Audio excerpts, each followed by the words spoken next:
Momento. Bien, estimados amigos, a cargo del segundo día de capacitación con el curso de acceso libre, denominado Criterios para la Estabilización de Taludes con el empleo de software especializados. Ya tenemos a nuestro especialista en sala. Él es el ingeniero Jonathan Mendoza Chávez, ingeniero geotécnico, egresado de la Facultad de Ingeniería Civil de la Universidad Nacional de San Agustín, Arequipa, miembro activo del comité CT100 Sistemas de Sostenimiento de la Asociación Peruana de Ingeniería Geotécnica. Cuenta con experiencia en proyectos de estabilización de taludes, en obras de infraestructura vial y de minería en Perú, Colombia y Ecuador. Ha sido responsable de la implementación de sistemas de gestión de la calidad bajo estándares ISO 9001 y PMI. Actualmente se desempeña como consultor externo para análisis de estabilidad de taludes, diseño de presas, planificación de exploraciones geotécnicas y sistemas de protección contra caídas de rocas en entidades públicas y consultoras mineras. Voy a dejar de compartir mi El día de hoy. Muy buenas noches con todos, estimados colegas. Como siempre, un agradecimiento a Gisam. Así también darles las gracias a cada uno de ustedes por conectarse el día de hoy. Vamos a continuar con lo que ya habíamos iniciado el día de ayer. Ayer estuvimos hablando de los criterios, las definiciones para abordar nuestro estudio de estabilización de taludes. El día de hoy, así como ayer, quiero expresar la filosofía mía personal y del curso, que es que todos tenemos algo que aprender y algo que enseñar.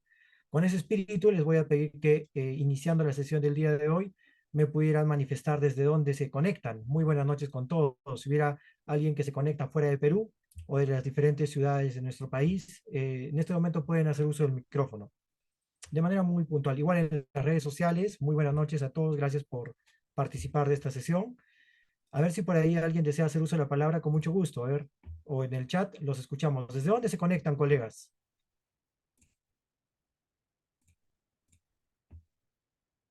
Vamos a saludar por ahí a algunos amigos. Me parece que tenemos al ingeniero Eddie Ceballos, ingeniero Giovanni Ríos, Gonzalo Incapié. Muy buenas noches con todos ustedes. Hugo Camargo. Si hay bastantes conocidos amigos, ingeniero Agames. Muy buenas noches con todos. Waldir, ¿cómo estás? Muy buenas noches. ¿Desde dónde se están conectando? Por ahí, Javier desde Nicaragua, desde Colombia, Manizales. ¿Desde dónde más se conectan, colegas? Si desean, pueden hacer uso del micrófono, un pequeño saludo y comenzamos con nuestra sesión del día de hoy. Muy, muy bonita, por cierto. Se conectan desde Medellín, desde Lima. Muy buenas noches. ¿Desde dónde se conectan? Y bueno, Waldir, te escuchamos. Muy buenas noches. Buenas noches, ingeniero. ¿Qué tal? Soy Valdir Fulca. Yo me estoy conectando desde Sao Paulo. Estoy haciendo la maestría por aquí y me da gusto, eh, digamos, asistir a los conocimientos. Estimado Waldir, muy agradecido, un Gracias. agradecimiento especial a tu persona. Nos conocemos ya algún tiempo. Y bueno, colegas, si nadie más desea hacer uso del micrófono, con mucho Sí, gusto ingeniero, comenzamos. ahí de las redes sociales el ingeniero Juan de Quito, Ecuador, Jofre, muy buenas noches, Adriel desde Huancavelica y al ingeniero Manuel, saludos desde Cuba, nos menciona. Qué bonito. Igual tenemos un saludo de José Romero desde la selva de Puno. Así que muy buenas noches a todos, especialmente también a mis amigos de Arequipa. Así que vamos a iniciar el día de hoy hablando de los factores que influyen en la estabilidad de taludes. Para ello, es obligatoria referirnos, ya que estamos, inicialmente pensábamos orientar este curso, dirigirlo al Perú. Vamos a referirnos a la fuente de consulta esencial, que es el Manual para la Evaluación de Riesgos del CENEPRED, donde se identifican los diferentes peligros que se pueden generar, sean estos debidos a geodinámica interna, geodinámica externa, a fenómenos hidrometeorológicos, ¿no? Concentraremos nuestra atención a aquellos referidos al riesgo de deslizamientos. Sin embargo, como el nombre lo indica, nos vamos a ocupar el día de hoy de entender los factores que pueden condicionar o influir sobre la estabilidad de los taludes. Ya veremos que este ingrediente será clave para proponer la estabilización, ¿ya? El contenido temático de la sesión del día de hoy será como se indica. Comenzaremos hablando de los factores condicionantes, o le vamos a llamar también intrínsecos, que van a ya desde la constitución de los materiales, condicionar la estabilidad del talud. Luego hablaremos de los factores desencadenantes o externos, como por ejemplo el efecto de un sismo, las cargas, etcétera, que dan lugar a que también se desencadene o se manifieste la inestabilidad de nuestros taludes.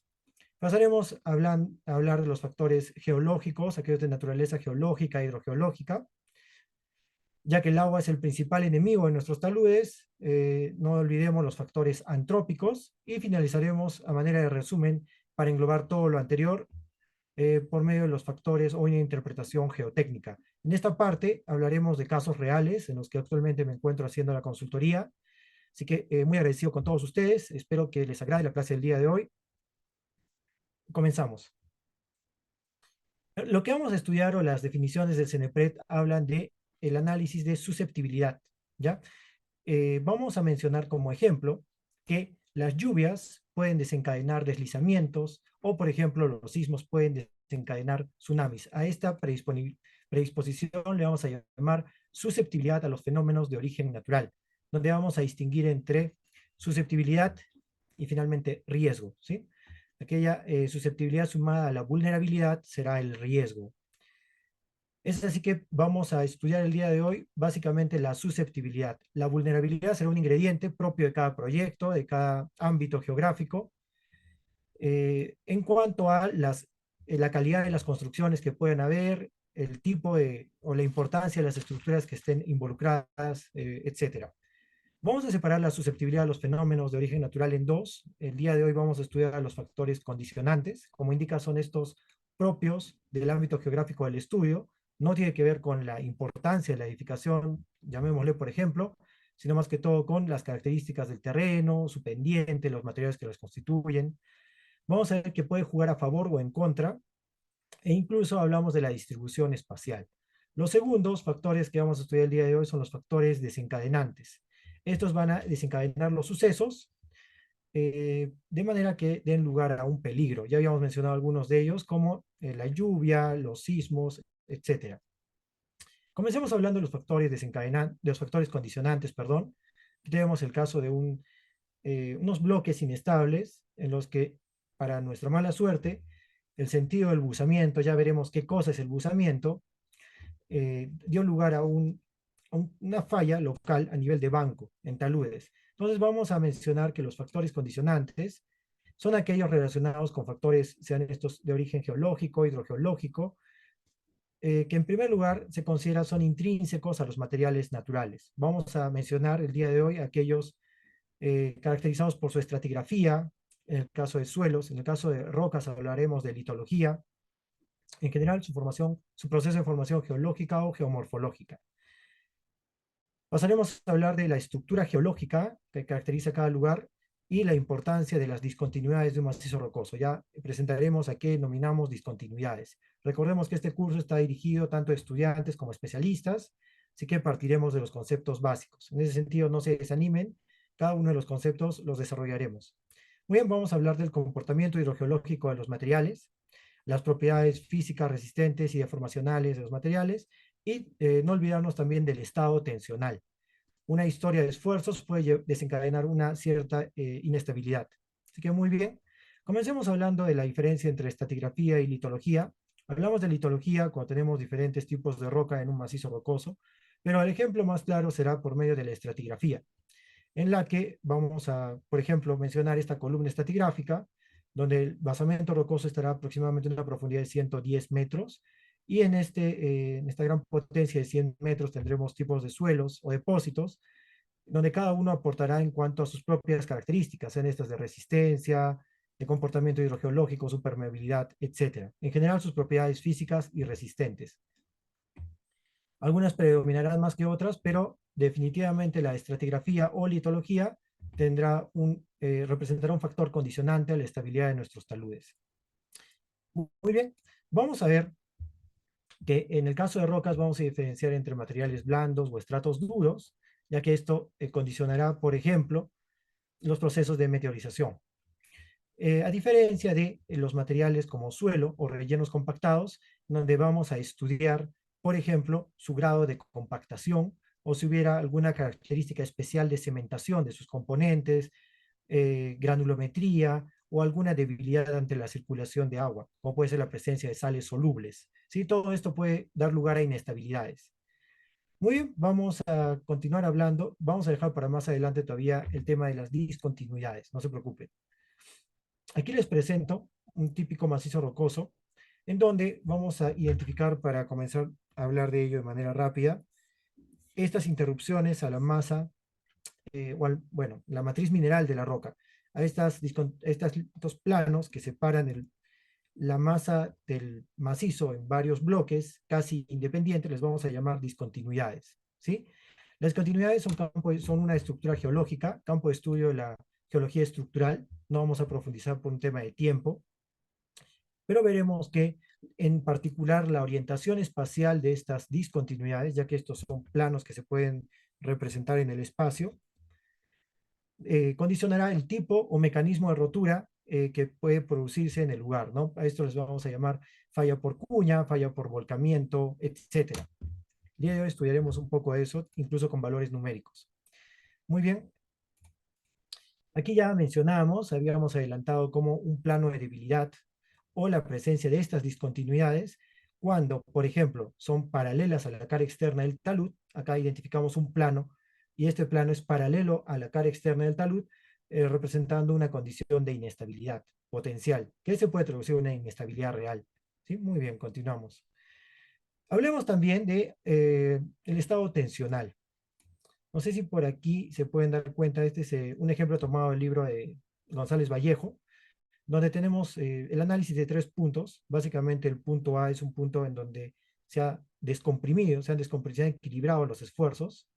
El punto C es un punto que le llama de tensiones isotrópicas, donde los esfuerzos horizontales y verticales, vamos a entender que esta línea negra es una falla geológica regional, por ejemplo, que da lugar a estos 3 casos de estado tensional, donde el punto B, por ejemplo, a diferencia del punto C, donde todavía hay un estado isotrópico, se caracteriza por tener tensiones o esfuerzos en las direcciones X y Y bastante desequilibradas, de manera que ante una eventual separación de este bloque, o imaginemos un movimiento de tierras, podría dar lugar a una búsqueda de su equilibrio de manera repentina, dando lugar a fenómenos de falla explosiva, por ejemplo, si fuera una roca muy dura, muy frágil, o lo veremos en un momento más, no sé si está por acá el ejemplo, lo vamos a ver en un momento más, podría producirse deformaciones permanentes en el caso de rocas blandas, a manera de un fenómeno de ductilidad. Ahora hablemos un poquito de las condiciones hidrogeológicas. Entenderemos el día de hoy algo muy importante que estudió hace 101 años el ingeniero Carter Terzaghi, que es la ley que lleva su nombre, el principio de esfuerzos efectivos o principio de Terzaghi, donde estudiaremos el efecto que hasta ahora no habíamos planteado de las presiones de poros al interior de la masa del terreno. Sin embargo, el agua no solo es un enemigo de la estabilidad por las presiones de poro internas que se puedan presentar, sino también por el efecto de su erosión superficial. La erosión superficial va a condicionar la estabilidad de nuestros taludes, requiriendo eventualmente medidas de protección contra la erosión. Eso lo veremos el día jueves, como finalización de nuestro curso, las medidas de protección de taludes. Decíamos que el agua es el mayor enemigo, uno de los mayores enemigos de la estabilidad de taludes, y vamos a ver el día de hoy de qué manera, explicarnos el por qué se reduce tanto el factor de seguridad cuando tenemos la presencia de agua. ¿Ya? Aquí tenemos en general un sistema hidrogeológico. Vamos a ver todo el ciclo del agua, desde la evaporación, la precipitación y en general los movimientos internos del agua, que van a estar bastante condicionados por la permeabilidad, las alternancias de permeabilidad de los materiales y en general el comportamiento hidrogeológico. Muy bien, quiero que apreciemos, esta es la imagen de, bueno, de nuestro curso, ¿sí? Si ustedes pudieron ser observadores, aquí tenemos una falla, no recuerdo exactamente el lugar, pero está reportado en la página web del Servicio Geológico de Estados Unidos, donde lo que se aprecia es un talud que ha colapsado hace poco también. Mi colega, el ingeniero Gregorio Villacorta, compartía una falla en Huancavelica, muy similar. Entonces, el comportamiento es generalizado y vamos a tratar de explicarnos en este caso, ¿por qué, si es que se atribuye a la presencia de agua, se pudo haber producido el fenómeno, esta falla que observamos acá? En primer lugar, para nadie es una sorpresa que el agua incrementa el peso unitario, el peso propio del suelo, lo que ya condiciona el factor de seguridad. Por otro lado, podemos tener que algunas resistencias aparentes desaparecen ante la presencia de agua. Caso especial de las sales solubles, que, bueno, en el caso especial de los suelos colapsables, pueden dejar de aportar resistencia cuando se encuentra en presencia de agua. Vamos a ver, por último, cómo el agua, aunque en este momento no sea tan evidente, lo dejamos para el final. Entonces, esos son los motivos principalmente que dan lugar a una falla, un colapso como el que se aprecia en la imagen, ¿ya?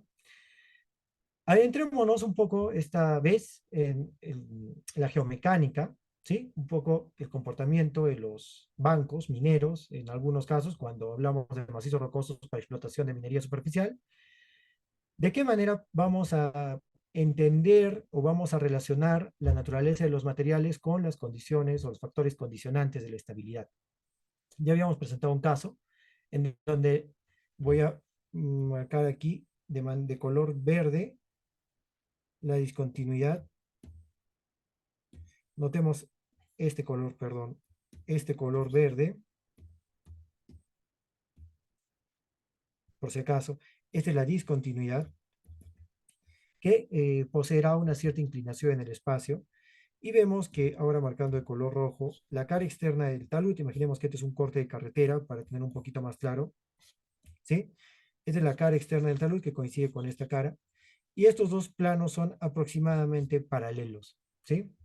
Esa debe ser una de las condiciones que se debe reunir para ya hablar de una cierta inestabilidad potencial. En segundo lugar, nos interesa estudiar estas características geométricas, en particular el ángulo de inclinación de la discontinuidad que le vamos a llamar buzamiento, se puede representar con la letra beta. Y este buzamiento, como apreciamos, da lugar a lo que hasta ahora hemos venido estudiando de manera muy efectiva, según me comentan por interno, donde ahora el ángulo beta sería el ángulo de inclinación de nuestro plano inclinado. Habíamos visto que esto ya se ve desde la secundaria. No hay mayor dificultad donde decíamos que había una fuerza normal, había una fuerza resistente, y bueno, se podía calcular eventualmente como mu por la normal, ¿no? Finalmente llegamos a la conclusión que el factor de seguridad, voy a abusar un poco del espacio por acá, el factor de seguridad multiplicado es una cantidad que al multiplicar la componente de fuerza T, recordemos que la suma de estas dos fuerzas da lugar al peso, nada más que son componentes del peso propio de este bloque. Si multiplicamos una cantidad que le hemos llamado factor de seguridad a la fuerza T actuante, deberíamos alcanzar un valor numérico similar a la máxima resistencia, un segundo, a la máxima resistencia del talud a lo largo de esta cara. En este caso, esto representa un talud. Lo mismo va a ocurrir acá. La única diferencia será que necesitamos conocer el ángulo de fricción y eventualmente la cohesión, pero principalmente el ángulo de fricción en el contacto de dos caras. Llámese la cara interna de este bloque que se está deslizando y la cara externa de esta discontinuidad. Eso lo podemos hacer por medio de un trabajo de laboratorio, donde se llevan muestras del laboratorio, vamos a decir sección 1 y sección, bueno, cara 1 y cara 2. Este es el ensayo de corte directo en la discontinuidad. No quiero prolongarme mucho más allá de eso. Basta decir por ahora que para que se espere una inestabilidad potencial, el ángulo beta debería ser ligeramente mayor al ángulo de fricción phi. ¿Ya? A esta condición la vamos a llamar condición cinemática. Disculpe, ¿Se una llega a escuchar consulta. con claridad? Estimado Sí, Abner, sí, a ver si tiene una consulta. Díganos, eh, aunque debe decir, generalmente se esperemos a la ve, ronda. disculpen, Claro generalmente que sí. veo que los deslizamientos se dan cuando hay demasiada lluvia. Yo pienso que es porque de repente los suelos se cargan más de agua y aumenta el peso. Pero quisiera saber si de repente influye también en la fricción o el deslizamiento de repente de los bloques de tierra que tienden de repente a deslizarse más con la presencia de agua. No sé, o no influyen de repente. No Lo solamente es vamos a el ver, peso lo del agua. vamos a ver, cuente con ello, estimado Abner, cuando lleguemos al punto de la influencia del comportamiento hidrogeológico. Sí, por favor, muy agradecido. Ok, entonces, finalmente concluimos que se deben cumplir dos condiciones para hablar de la inestabilidad potencial de una falla tipo cuña planar. Y esta es su representación en el, bueno, le vamos a llamar estereográfica. En un momento más veremos una animación para entender de qué va todo esto, en donde esta línea punteada no será más que eh, una representación de la discontinuidad, la ubicación en el espacio de la discontinuidad, y la línea roja será una representación en el estereograma de la orientación en el espacio de la cara externa del talud. Aquí quiero que centremos nuestra atención sobre lo siguiente para ir familiarizándonos con estos estereogramas, y es lo que voy a mostrar. Vamos a ver que la condición que mencionamos de que el ángulo de la discontinuidad resulte mayor que el ángulo de fricción interno en el contacto, en la interfaz del bloque que se quiere deslizar, sería equivalente a lo que apreciamos acá, ya que por la teoría del círculo de fricción, que les estoy dejando en las diapositivas, se puede representar este ángulo de fricción por medio de una circunferencia concéntrica. Y el ángulo beta de la discontinuidad no será más que, bueno, la medida desde un círculo mayor hasta el, el arco de circunferencia de color de línea verde punteada. Entonces vemos que esta longitud resulta mayor que esta otra que puedo marcar, por ejemplo, el color anaranjado, ¿no? Donde esta distancia representa el ángulo de fricción phi y se satisface esta primera condición, ¿sí? La otra condición que podemos observar y que era evidente es que el ángulo beta del talud, la inclinación de la cara externa del talud, debe ser mayor a la inclinación de la discontinuidad. De manera que, igual lo grafico, este ángulo beta del talud sea mayor al ángulo beta de la discontinuidad, de manera que se genere el bloque inestable, ¿sí? Nada más, colegas, con eso estamos adelantando un poco para entender la representación estereográfica. Perfecto. Entendamos también que no todos los taludes rocosos van a ser dominados, o su comportamiento en la falla va a ser dominado por las discontinuidades. Aquí tenemos dos casos radicalmente opuestos o diametralmente opuestos, donde tenemos las discontinuidades en forma de familias de discontinuidades. Acabamos de decir que las discontinuidades paralelas entre sí constituyen una familia de discontinuidad. Acá podemos tener una segunda familia de discontinuidad. Y aquí vamos a tener, si estamos estudiando el banco, un comportamiento de la falla en forma de bloques discontinuos, ¿ya? A diferencia de lo que tenemos por acá, donde incluso esto puede ser un tema de escala. Si este es un tajo minero de 700 metros de profundidad, como el que estuve viendo hace poco, esta dimensión podría representar tranquilamente 20 metros, ¿no? Entonces, ante un análisis de estabilidad global, podemos aplicar las teorías de el medio continuo, por ejemplo, para hacer el cálculo de estabilidad de taludes. Pero si ese no fuera el caso, si tenemos un talud convencional para obras civiles de unos 20 metros de alto, hay una condición bueno, dos condiciones que vamos a ver que se deben cumplir para estudiar un macizo rocoso como suelo. El primero será, son recomendaciones nada más, un RQD menor al 25%, definiremos qué es el RQD, y la segunda, un J sub B mayor a 60, donde el J sub B no es más que la cantidad de planos de discontinuidad que atraviesan una masa de 1 metro cúbico. Entonces imaginemos 1 metro cúbico atravesado por 60 planos de discontinuidad, da lugar a un macizo muy fracturado, ¿no? Entonces, colegas, esos son algunos requisitos que nos van a servir para saber cómo atacar o cómo estudiar la estabilidad de taludes. Muy bien. Por aquí les dejo algunas formulaciones. Ya conocemos el criterio de falla Moore-Coulomb. Cuando hagamos el estudio a nivel de, bueno, la estabilidad global de un talud, podemos aplicar el criterio de Hook and Brown, donde incluso podemos incorporar el efecto de la disturbancia. Acá tenemos algunos casos debidos a la voladura, y no son más que la reducción en la resistencia de los materiales, sobre todo en una capa externa, podría ser unos 20 metros, en la cara externa del talud. El dejo por interno, son temas más geomecánicos, y aquí quiero que recuerden lo que estuvimos hablando del estado tensional. A cada una de estas, bueno, imaginemos, yo pude apreciar esto en persona, me tocó ver en Ayacucho, para una presa, cómo se tenía el nivel inicial del terreno. Nosotros llegamos ya cuando habían cortado esto para dejar espacio y conformar un dique, el cuerpo de una presa de material de cantera. donde todo esto era roca inicialmente. Como entenderán ustedes, se puede trazar unas curvas de nivel que les vamos a llamar eh, isos, curvas de igual presión, ¿ya? Que les vamos a denominar en primer lugar trayectorias de esfuerzos. Entonces se dice que estas trayectorias de esfuerzos, que recordemos, ¿no? Peso específico por la altura es igual a un esfuerzo.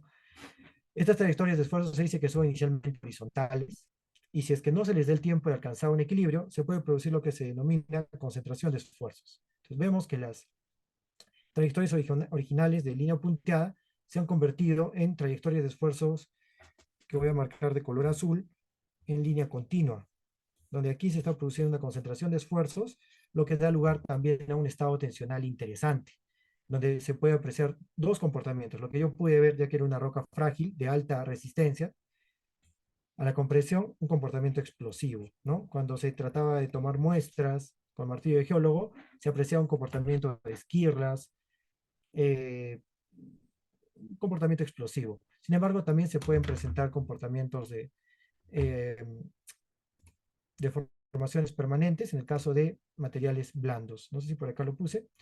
Tenemos otros casos donde se pueden presentar estados tensionales de concentración de esfuerzos, como son al pie de los taludes, en la cabecera del talud, incluso se pueden presentar grietas de tracción, ¿sí? Grietas verticales. Veremos el efecto que tiene esto en la estabilidad. Y bueno, vamos a dejar por ahora a los factores condicionantes. Hasta aquí, si hubiera alguna duda, un comentario, creo que sí podemos responderlos. Voy a leer el chat. Si no, estimado Joel, si me puedes leer alguna consulta que haya surgido desde las redes sociales, por favor, con todo gusto. No hay consultas, ingeniero. Está bien, porque vamos a redondear la idea cuando lleguemos al tema de factores geotécnicos. Como verán, los factores condicionantes y desencadenantes no están tan separados en el tema de estabilidad de taludes. Así que continuamos. Presentemos ahora a los factores desencadenantes, que como indica son aquellos que provocan o pueden provocar la rotura de un talud cuando se cumple una serie de condiciones. Vamos a hablar entre ellos de las precipitaciones, por ahí comentaba el colega, las cargas estáticas, las cargas dinámicas, como es el caso de un sismo, la modificación de la geometría, la erosión y los terremotos, entre otros. Aquí podemos apreciar cómo el efecto de un sismo, lo explicaremos en un momento más, puede dar lugar a la reducción del factor de seguridad. Por lo tanto, si teníamos un factor de seguridad de 1.8, podría haberse reducido hasta un valor de 1.0, representando una condición de rotura inminente, ¿no? Equilibrio límite. Muy bien. Vamos a hablar de estos factores por separado. Las precipitaciones, por ejemplo, causan modificaciones en las condiciones hidrogeológicas. Vamos a ver que incluso una modificación de la geometría puede representar un factor desencadenante. Al final veremos un caso real en el que yo estoy participando actualmente, donde se hizo un trabajo de movimiento de tierra sin criterio, incrementando la pendiente del talud. Esto es tan sencillo que lo voy a esquematizar en este momento. Se tenía inicialmente un talud relativamente plano, puede ser unos 50 grados, y cuando se hizo el movimiento de tierras sin criterio para dar el lugar o de generar el espacio para un reservorio, se incrementó la pendiente hasta unos 75 grados, 80 grados aproximadamente, reduciendo el factor de seguridad, así de manera inmediata, ¿no? Para lo cual habría que proponer medidas de estabilización. Si este concepto está quedando claro, me gustaría que me puedan confirmar, estimado José Hardy, estimado Mario Roberto, me comentarían si este criterio que acabo de mencionar de la modificación de la geometría y cómo puede ser un efecto desencadenante de la inestabilidad que acabo de explicar queda claro, por favor. Ingeniero, buenas noches. Estimado Mario, lo escuchamos. Dígame. Bueno, ¿Queda clara? eh, sí, obviamente acá va a proceder lo que es estabilidad de rocas, ¿no? Y, Esto es válido igualmente en suelos o rocas, ¿no? Lo que quisiera porque que es quede claro suelo, es, yo es tengo que un el caso cambio de práctico. una pendiente puede condicionar la estabilidad de un talud. Ahora lo escucho, perdón, dígame. Yo tengo un caso práctico acá en mi zona, donde hay deslizamiento de un talud de masa de tierra, que y a la así a simple vista la masa de tierra es es bastante arcilloso, ¿no? Y es lento el deslizamiento. Hasta ahora hay un colegio que hicieron, que ejecutó el gobierno regional, no lo han recepcionado porque antes que recepcionen, va a empezar a deslizarse lento, viene hasta la vereda, van limpiando, limpiando. Y eso es el bloque de masa de tierra, ¿no? Y un factor determinante ahí, mi consulta es, ah, ¿cómo se le puede dar solución? El factor sería eso, ingeniero.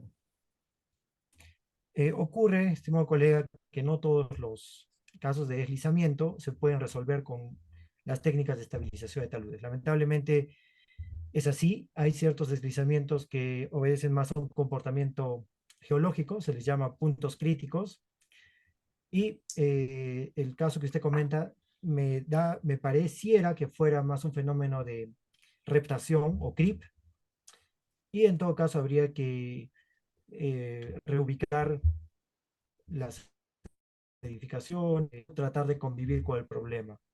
Así sucede, estimado colega, en algunas ocasiones. Para mayor información o mayor detalle, podemos discutirlo, me alcanza mayores alcances, fotografías, las formaciones geológicas, etcétera.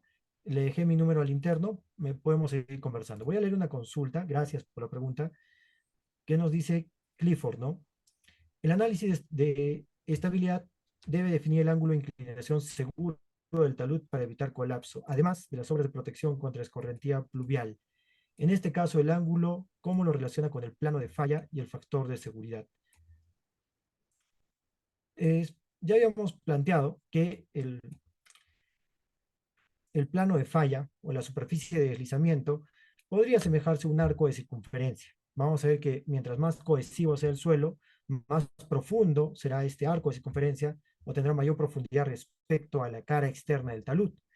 Ahora bien, usted comenta que la escorrentía pluvial puede dar lugar a una cierta inestabilidad y para ello se plantean soluciones verdes, le llaman, en la que por un lado incrementan la estabilidad del talud y por otro lado eh, implementan una barrera de protección contra la erosión. Así que bueno, no le entiendo exactamente la consulta, pero espero haber respondido en la medida de lo posible, en lo que el tiempo nos permite. Entonces, si me permiten, voy a continuar. Gracias.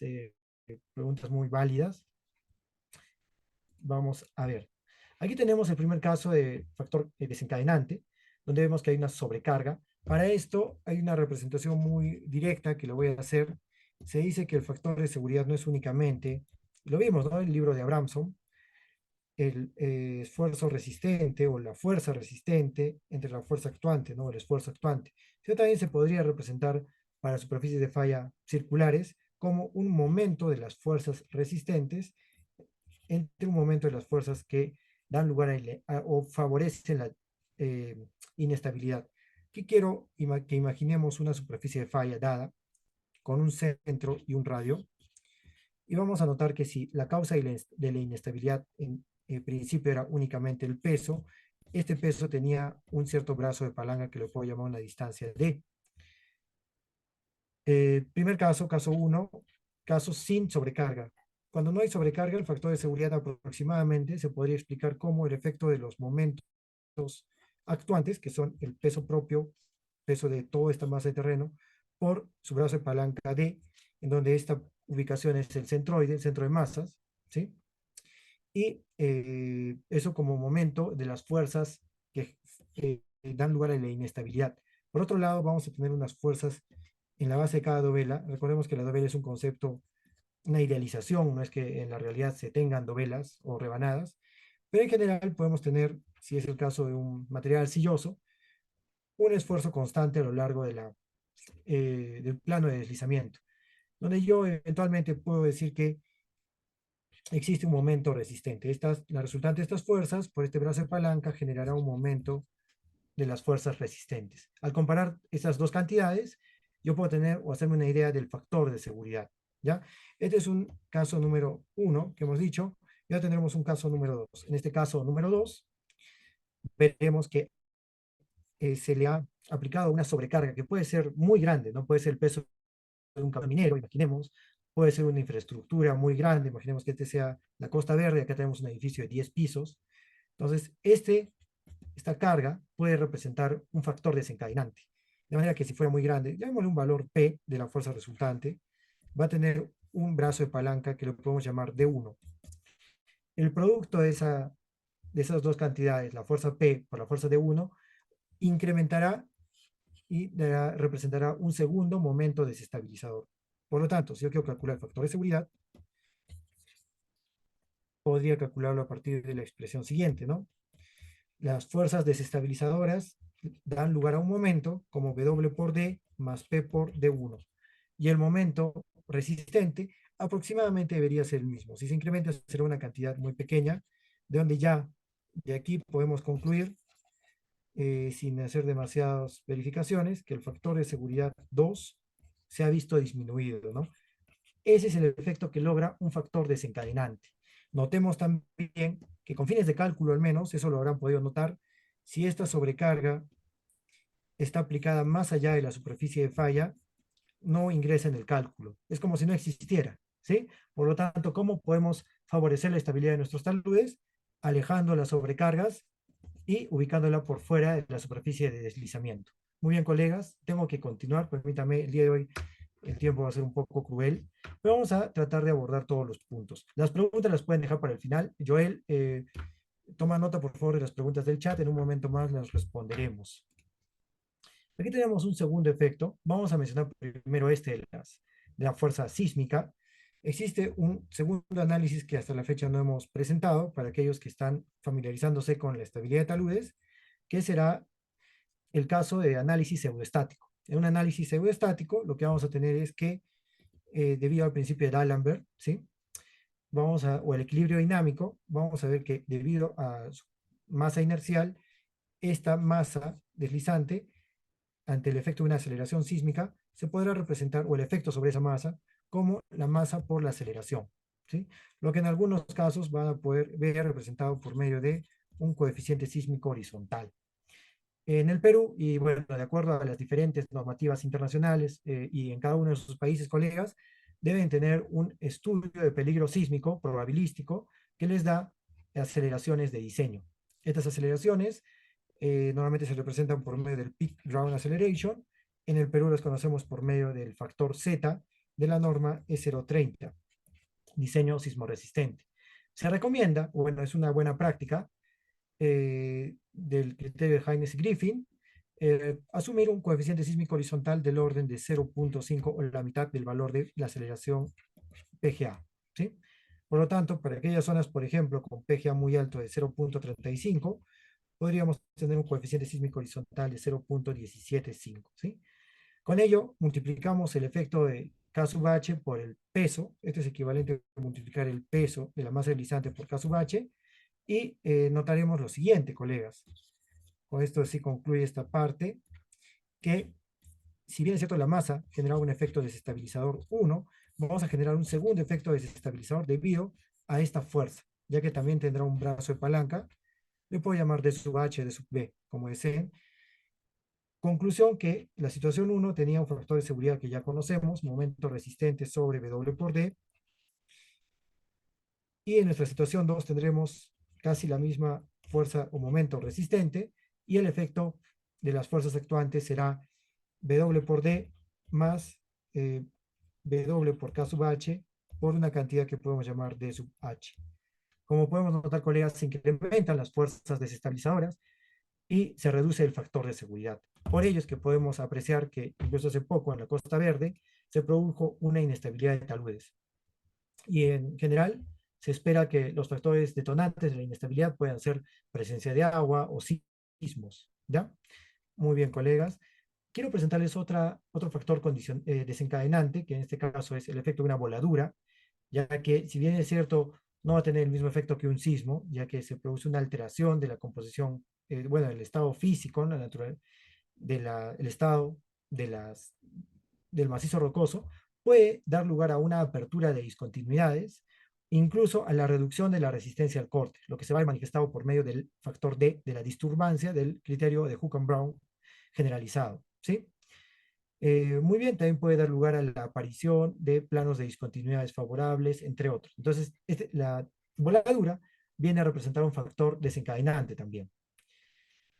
Aquí tenemos el famoso criterio de Lamp, discutido en el libro de González Vallejo, donde podemos ver que, si bien es cierto, las lluvias o el agua, la presencia de nivel freático es un factor desencadenante muy desfavorable para la estabilidad de taludes, también lo es la persistencia de la lluvia. Este criterio, como podemos ver, se aplica en latitudes tan diferentes como en China y en España, en donde voy a citar el siguiente caso. Imaginemos que tenemos una precipitación común en esta latitud de aproximadamente 150 milímetros en un día. Si es que esta precipitación se mantiene y debido a su persistencia en un tiempo de 15 días, alcanza, como sabemos, ¿no? 150 por 3, 450 milímetros, tendríamos un escenario de riesgo desastroso, ¿sí? A diferencia de lo que sucedería si solo llueve un día. Si solo llueve un día, 150 está por acá, estaríamos ante un escenario de riesgo menor. Vemos la importancia de de la persistencia del fenómeno meteorológico, ¿no? Aquí, por ejemplo, en cambio, vamos a ver que se aplica el mismo criterio, pero la cantidad de lluvia esperada es mucho menos y el plazo de evaluación también es mayor, es de un mes. Entonces podemos mencionar un ejemplo de unos 25 milímetros en un día y que llueva 2 días donde estaríamos en un nivel de riesgo medio. Y en cambio, si la lluvia logra alcanzar en un periodo de un mes 200 milímetros, estaríamos entre un escenario de riesgo máximo. Hasta allí un poco para tener claros los criterios, en este caso los factores desencadenantes por efecto de la lluvia, las precipitaciones. Podemos ver que también, de eso es muy frecuente, les comento, en el Perú, cómo puede producirse la caída de material superficial, algunos fenómenos de erosión al pie de los taludes. Aquí tenemos el caso de flujos lentos, como el caso de los meandros, de valles encajonados, donde vemos que sumado al incremento del peso por efecto de la lluvia, imaginemos, se da un fenómeno de erosión en la base de los mismos. Todo esto pudiendo conllevar finalmente a la inestabilidad del mismo. Y aquí está un poco lo que el colega manifestaba hace un rato, el famoso fenómeno de reptación, que lo hemos presentado como uno de los casos de movimiento en masa. Lo pueden revisar en la grabación del día de ayer.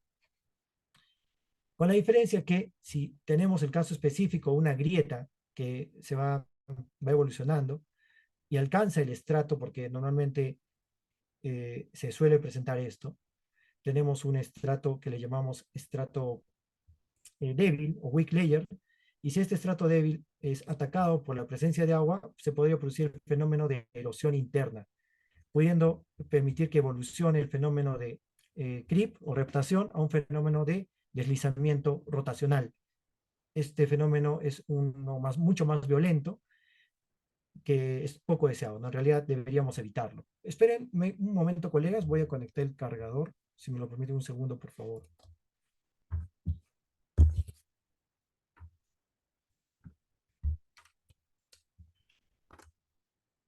Todo conforme, continuamos. Estimado Joel, ¿me ayudas con la cámara? No puedo iniciar el video nuevamente, lo pausé por un momento.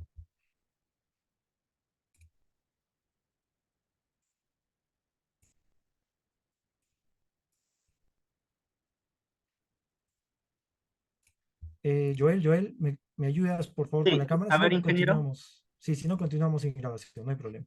Ya está, ingeniero. Perfecto, perfecto, muchas gracias. Ok, está un poquito mal. Bueno, perfecto, colegas. Y así, debemos evitar el efecto como podemos ver, esta es una de las grandes consecuencias del comportamiento hidrogeológico. ¿Sí? Muy bien, muy bien. Avner, vamos a dar respuesta a sus consultas por medio de Joel hacia el final de la clase. Gracias por consultar. Aquí vemos cómo ya se produjo el deslizamiento rotacional, ¿no? Esto pudo haber iniciado como un fenómeno de reptación, pero finalmente se produjo el deslizamiento rotacional. Esto se puede evitar. Así que mediante medidas adecuadas de drenaje podemos evitar que esto llegue a suceder. Obviamente, dependiendo de la envergadura o el alcance de este comportamiento geológico. Si es una falla regional, yo creo que no se podría evitar, hay que aprender a convivir con ello. Aquí les presento en términos generales los tipos de erosión en los que puede verse expuesto un talud. Esto lo vamos a aplicar ya concretamente el día 4 en cuanto a las medidas de protección de taludes. Vamos a hablar de dos tipos de erosión hasta tres, la erosión hídrica y la erosión interna. Esta erosión interna da lugar a un arrastre de finos, que es la tubificación, y en la erosión hídrica superficial vamos a hablar de, puede ser un escurrimiento superficial difuso, incluso una saltación pluvial, y luego un escurrimiento superficial concentrado, donde finalmente podemos tener esto. Estas son las famosas cárcavas que ya dan lugar a una modificación de la geometría, ya comprometen la estabilidad global del talud, representa un costo muy elevado de corrección. En cambio, en los surcos de erosión, que son el camino, o bueno, estado de las cárcavas antes de llegar a una gravedad, donde todavía se pueden borrar los canales mediante trabajos de perfilado y labranza, ¿no?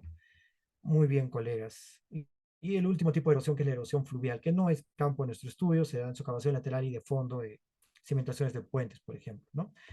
Aquí debemos mencionar el efecto positivo de la cobertura vegetal, ya que no solamente incrementa cierta estabilidad superficial del terreno por medio del efecto de sus raíces que cohesionan las partículas del suelo, sino, lo más importante, favorece el drenaje por absorción del agua superficial y disminuye la posibilidad de presentarse un nivel freático elevado. Todo ello nos habla de la importancia de una cobertura vegetal. Aquí quiero mostrarles cómo, por ahora quiero que me lo entiendan de manera esquemática. Si teníamos un talud con su adecuada vegetación y por medio de un trabajo de corte para abrir una carretera, por ejemplo, eliminamos la cobertura vegetal, se puede producir este tipo de erosión, que como vamos a ver el día de mañana, es campo de estudio, es de carácter obligatorio en el Perú, de acuerdo a la norma C020, donde debemos de proporcionar medidas que garanticen la estabilidad de los taludes y también una adecuada protección, ya que de progresar esto podría comprometer la estabilidad global del talud. Muy bien, colegas. Hasta aquí, ya con los factores desencadenantes, vamos a pasar a los factores geológicos e hidrogeológicos. Aquí tenemos una vista bastante esquemática que nos va a servir para entender el motivo oculto por el cual hay una disminución de la resistencia de los materiales cuando hay presencia de agua, ¿no? Esto lo estudió, les decía, hace 101 años el ingeniero Carl Terzaghi. Vamos a comenzar diciendo que el agua es el mayor enemigo, como ya habíamos dicho, de la estabilidad de los taludes, por medio de dos efectos, de la disminución de la resistencia del terreno y el incremento de las fuerzas tendentes a la inestabilidad. Por ejemplo, el peso propio del mismo suelo. Pero también, ya que hablamos de comportamiento hidrogeológico, en macizos rocosos, la estructura geológica, que no es más que la orientación de estos planos de discontinuidad, va a tener una gran influencia en la disposición del nivel freático. Y por lo tanto, va a dar lugar a una distribución de presiones de poros que podría comprometer la inestabilidad, ¿no? La estabilidad del talud. Esto también es muy influenciado por la alternancia de materiales permeables e impermeables que incluso pueden dar lugar a la presencia de algunos acuíferos confinados, etc. Ya vamos a tocar en unos 15 minutos, espero, algunos parámetros de evaluación geomecánicos que nos van a servir para calificar un macizo rocoso. Finalmente vamos a hablar de la calidad del macizo rocoso, vamos a hablar de los mecanismos de rotura, vamos a ver cuándo se espera la ocurrencia de una falla en forma de cuña o una falla en forma de volcamiento. Aquí les presento, bueno, un caso típico que, si bien es cierto, no nos habla de la matriz del macizo rocoso, sino de un bloque que ha experimentado el efecto de la meteorización. Vamos a hablar el día de hoy de meteorización, fracturación, un poco de discontinuidades o estructura geológica y la resistencia de los materiales. En general, estos factores geológicos van a condicionar o van a determinar por medio de sus condiciones de alteración, dureza, fracturamiento, el comportamiento ante una eventual inestabilidad. Vamos a tener que los materiales duros o los materiales blandos se van a comportar de manera diferente. Aquí les presento una discontinuidad. Para no dejar de lado la estructura geológica, quiero que apreciemos lo que decíamos, ¿no? Si tenemos que todo esto, ¿no?, puede ser macizo rocoso, y aquí se presenta una interrupción a su matriz mineral. Todo esto de acá nos va a representar un bloque inestable. Y si es que retiramos el bloque inestable, finalmente podríamos apreciar lo siguiente: la cara expuesta de una discontinuidad. Esta discontinuidad se podría caracterizar por medio de su buzamiento, que en palabras sencillas, como está por acá, buzamiento, ¿no? A ver si no es más que el ángulo de inclinación respecto a la vertical, ¿sí? Representado por la letra griega psi. Así que no es demasiado difícil de entender. Vamos a ver que existen instrumentos como la brújula de geólogo, trabajo de estaciones geomecánicas, y eventualmente, si ustedes quieren entender o quieren empezar a caracterizar sus discontinuidades, hacen uso de la línea de máxima pendiente, que no es más que la trayectoria que sigue una cierta piedrita, que pueden tomar un objeto y lo dejan caer, ¿no? Eso va a dibujar una línea de máxima pendiente que, respecto a una horizontal, va a formar un ángulo que se denomina buzamiento. Muy bien, colegas, aquí tenemos el trabajo de campo, y eventualmente podemos evaluar otras características de las discontinuidades, ¿no? Las discontinuidades están caracterizadas por, si son una familia, discontinuidades casi paralelas, casi un paralelaje perfecto. A esta distancia perpendicular entre discontinuidades le vamos a llamar espaciamiento. Cuando tengamos bloques más grandes, tendremos mayor estabilidad. Cuando tenemos bloques más pequeños, se espera una menor estabilidad del talud. Lo mismo para la persistencia. ¿Qué es la persistencia? Es la longitud ininterrumpida de las discontinuidades. Si hago una vista de acercamiento, podrán notar cómo la discontinuidad se ve interrumpida. Entonces, la persistencia será la máxima, o perdón, la mínima longitud ininterrumpida. Como podemos apreciar, si no existiera persistencia, hablaríamos de un macizo rocoso sin interrupciones. Entonces, mientras mayores persistencias tengamos, esperaremos un comportamiento más inestable.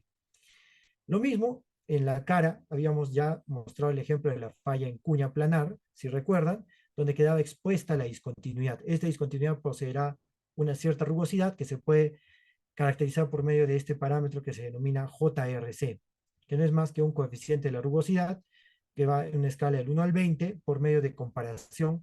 Si se dan cuenta que hay un trabajo de campo con el peine de Barton, así se denomina, lo que van a hacer estas cerdas retráctiles o que mantienen su posición es permitirnos dibujar la cara de la discontinuidad, pudiendo compararla con alguno de estos perfiles patrón y asignarle un valor numérico entre 1 y 20, ¿no? Como vemos, los valores más pequeños representan una superficie lisa como espejo, y el valor de 20 representa una superficie altamente rugosa. Existen correlaciones que permiten calcular o estimar el ángulo de fricción y la cohesión a partir del valor JRC, ¿sí? Ya vemos cómo se obtiene el JRC, nada complicado. Otra característica de las discontinuidades es su apertura. Y bueno, esta apertura puede tener un cierto relleno. Aperturas más grandes tendremos menor inestabilidad o condiciones más desfavorables. Sí, por ahora ese trabajo. Aquí tenemos un poco los dispositivos de laboratorio para hacer los ensayos de corte directo en la discontinuidad, etc. Ya, vamos a hablar de la predisposición a tener un grado de meteorización más alto, más bajo. Aquí vamos a ver el caso de las rocas blandas con una resistencia a la compresión por debajo de los 250 kilos por centímetro cuadrado, que serán más susceptibles a la meteorización que aquellas rocas de elevada resistencia, ¿no?, de compresión por encima de los 1000 kilos por centímetro cuadrado. Algunos índices para darnos cuenta de su susceptibilidad a la meteorización, el nivel en el que está avanzada la meteorización, cambios de color original, o cuando ya se transforma toda la roca en suelo, ¿no? Eso se denomina suelo residual. Y aquí les presento, para hablar del grado de fracturamiento, al parámetro J sub B, ¿no?, donde este parámetro J sub B nos va a dar también una idea del tamaño de bloques, muy importante para lo que vamos a ver el día jueves, nuestros cálculos de caída de rocas con el software Rockfall, donde vamos a ver que nos pide un volumen en metros cúbicos. Ya hemos visto que también nos vamos a concentrar en J sub B para compararlo si está por encima o debajo de 60. En el eventual caso que quisiéramos estudiar como suelo, ¿sí? La roca, pero también nos sirve para determinar el volumen de los bloques inestables. Si es que tenemos un volumen de 1 metro cúbico atravesado por 4 discontinuidades, diríamos que cada bloque inestable, si se produjera un desprendimiento de rocas, tendría un volumen de 1 metro cúbico entre 4, ¿no? Y así podemos tener una idea de la masa del bloque inestable, que multiplicado por la velocidad al cuadrado y dividido entre 2, nos puede dar lugar, nos puede dar una idea de la energía cinética asociada al movimiento. Con la energía cinética podemos escoger el mejor dispositivo para protección contra caída de rocas, llámese barreras dinámicas, barreras estáticas, etc. La escala de J sub B va de 1 a más de 30, incluso a 60, donde nada más es contar el número de planos de discontinuidad que atraviesa 1 metro cúbico. ¿Ya? No es muy complicado. El otro parámetro que decíamos es el RQD. El RQD es más fácil entenderlo en los testigos que se pueden obtener a partir de una perforación diamantina. Como podemos apreciar si son observadores, estos son testigos recuperados, esto es una caja portatestigos, y aquí tenemos las famosas corridas. En este caso tendríamos corridas de 1 metro, tenemos desde la 24 hasta la 31, 7 corridas, y en la primera vamos a ver que están calculando, voy a hacer una vista de zoom, están calculando el RQD como la suma de 1, 2, 3, 4 longitudes, ¿sí? Como vemos, no se toman la longitud de estos bloques por algún motivo. Es la definición de RQD. El RQD no es más que un índice que va de 0 a 100%, obtenido como la suma de los, no llamémosle bloques, sino la roca interrumpida por discontinuidades, que no sean fracturas mecánicas, cuya longitud sea mayor a 10 centímetros. Por lo tanto, aquí tenemos un bloque de 11 centímetros. Si este bloque fuera de 9, no entra en la cuenta. Si estos son bloques ya mucho más pequeños, tampoco entran en la cuenta. Finalmente tenemos un RQD que se puede calcular como la suma de los bloques, de los fragmentos, se puede decir, o porciones, con una longitud por encima de los 10 centímetros. 16 más 20 más 11 más 37, 84% es el RQD en este caso, ¿no? Ahora hablamos que el RQD ya nos da como una idea de la calidad de la roca, del macizo rocoso. Entonces, si el RQD fuera de mayor al 90%, hablaríamos de una roca muy buena, y si tenemos un RQD por debajo de 25%, hablaríamos de una roca muy mala, ¿no? Existen otros índices para estimar la calidad de la roca, el RMR, por ejemplo, que el día de hoy no nos dará tiempo de entrar a detalle, pero ya tenemos tanto el RQD como el J sub B. Como habíamos dicho, cuando tenemos un grado de fracturamiento extremo, que representa un RQD menor al 25% y un J sub B mayor a 60, hablamos ya de un comportamiento tipo suelo, donde sería perfectamente válido aplicar las teorías de estabilidad de taludes como suelo, ¿no?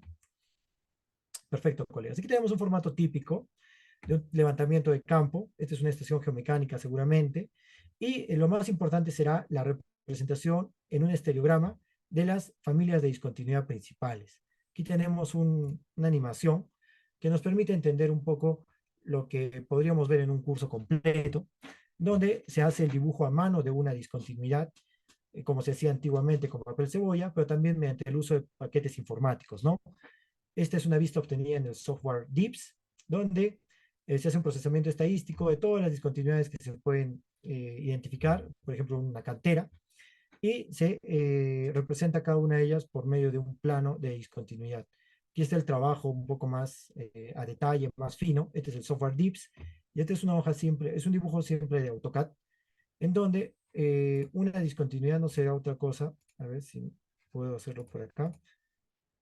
Sí, como se pueden dar cuenta, una discontinuidad no es otra cosa que la intersección o la representación de la línea roja de la discontinuidad, no es más que la intersección de un cierto, a ver, que ya, es la intersección de este plano de color azul con un cascarón esférico. Se plantea el cascarón esférico, obtenemos la línea de intersección, y esa línea de intersección se proyecta sobre el ecuador o todo este plano que corta en dos a la esfera. Y ya tenemos una idea un poco más clara de lo que es una discontinuidad. Una discontinuidad representada en el estereograma no es más que la línea de intersección del plano que estamos estudiando con el cascarón esférico. ¿Sí? A grandes rasgos, eso es una discontinuidad. y nos permitirá, por ejemplo, tomar decisiones, ¿no? Aquí tenemos el estereograma característico de una falla tipo cuña planar. Aquí tenemos cuando predominan dos familias de discontinuidades que serían estas dos caras. Voy a un poco mostrarlos por tiempo, espero que sea suficiente. Podría tratarse de esa discontinuidad representada en el espacio y de una segunda discontinuidad, esta de acá, que tiene un punto de intersección, ¿no? En realidad, este punto de intersección podría representar la arista de intersección, perdón, la arista de intersección en el espacio, de color azul. Perfecto. Y bueno, podemos tener otros casos, como es el caso de volcamiento Topley, donde tenemos esta configuración típica en el diagrama de polos, se le llama, o el estereograma, ¿no? Cada uno de estos casos está caracterizado. Aquí podemos tener una falla planar, aquí vemos un caso real de falla planar. Ya habíamos hablado de las dos condiciones, la condición geométrica y la condición mecánica. Tenemos una rotura en cuña, también muy característica, y una rotura tipo vuelco o toppling, ¿no? Donde puede haber volcamiento directo por pérdida de estabilidad o volcamiento por flexión de columnas esbeltas. Esto es fácilmente identificable por medio de, primero, la representación estereográfica y segundo, el análisis por medio, si es abundante la información, de un software informático como el software DIPS. ¿Ya? Preparado de manera esquemática un ejercicio que se resuelve, se puede resolver mediante el uso de un software que es el software Rockplane, donde no es más que aplicar una cierta definición muy rápida del factor de seguridad, ¿no? En este caso, el ejemplo dice que tenemos una carretera, por ejemplo, de un talud externo, con una inclinación I de 60 grados, un ángulo θ de 50 grados que representa el buzamiento, y lo que nos pregunta es, determina el factor de seguridad sin efecto sísmico. ¿Qué se necesita acá? Vamos a ver que necesitamos el peso unitario, el peso específico de la roca, que es 26 kilonewton metro cúbico, el ángulo de fricción y cohesión en la discontinuidad, que serían, aquí los voy a marcar para que no se aburran. Bueno, tenemos aquí un ángulo de fricción y una cohesión. El ángulo de fricción vale 32 grados, la cohesión vale 30 kilopascales, y la altura del talud que es de 20 metros. También se nos pregunta cuál es el factor de seguridad considerando el efecto sísmico. Si tenemos, por ejemplo, un PGA o el resultado de una evaluación de peligro sísmico probabilístico de 0.3, donde el caso Bache podría ser perfectamente 0.15. Aquí tenemos de qué manera lo podemos estudiar mediante el software Rockplane, obteniendo un factor de seguridad, como está acá, de 1.28, que por medio del cálculo manual se obtiene un valor similar. Y lo mismo para el caso pseudoestático, en donde se obtuvo un factor de seguridad de 1.05 y vemos cómo el sismo reduce el factor de seguridad, ¿no? Para el caso estático teníamos 1.28, ahora para el caso sísmico tenemos 1.05. Concluyamos la parte geológica diciendo que para poder proponer una medida de estabilización, ya me voy adelantando a la clase del día de mañana, necesitamos primero la recolección de datos geológicos, geotécnicos, la caracterización del macizo rocoso, pasando por la evaluación de la estabilidad en condición actual, mediante diferentes métodos, por ejemplo, el método de equilibrio límite, ahora existen métodos numéricos que permiten hacerlo, y finalmente podemos evaluar medidas de estabilización o eventualmente cortes para garantizar la estabilidad del talud, ¿no? Los cortes se hacen con la finalidad de no sobrepasar los niveles máximos de márgenes de seguridad. En cambio, las medidas de estabilización como la ubicación de anclajes nos permiten incrementar los valores de estabilidad actual, de factor de seguridad. Con eso concluimos un poco la parte geológica y ahora quiero explicarles lo que hoy día lo más importante, que es el efecto del agua, ya que hablamos también de un comportamiento hidrogeológico. Para ello, quiero mostrarles un resultado real que se puede verificar en una hoja Excel. En realidad hasta lo vamos a hacer con ustedes, en donde el factor de seguridad de un talud seco, en este caso se usó el método de Fellenius, con fines académicos didácticos, obteniendo un valor de 1.74. Y aquí tenemos el mismo talud, pero con la presencia de un determinado nivel freático. Puede ser el cuerpo de una presa, aguas arriba, aguas abajo. en su condición más crítica, ¿no? Que eso nunca debería suceder, pero en un caso catastrófico podría suceder una condición de diseño, ¿no? Donde su factor de seguridad se ha visto reducido de 1.74 a 1.4, ¿no? Muy bien, colegas. Esto se explica mediante el efecto, como decíamos, de las presiones de polo.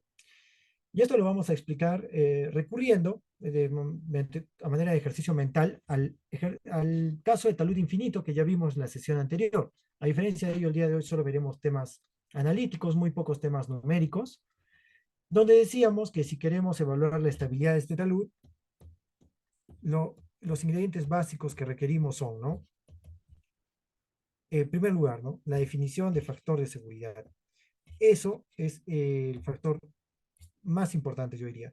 Recordamos, el factor de seguridad es la cantidad de veces que hay que incrementar una fuerza T actuante, que puede ser esta. Recordemos que estas dos fuerzas son componentes del peso, si es que solo actúa el peso. En este caso, notemos que hay un talud con agua, entonces será un peso saturado. Ya está.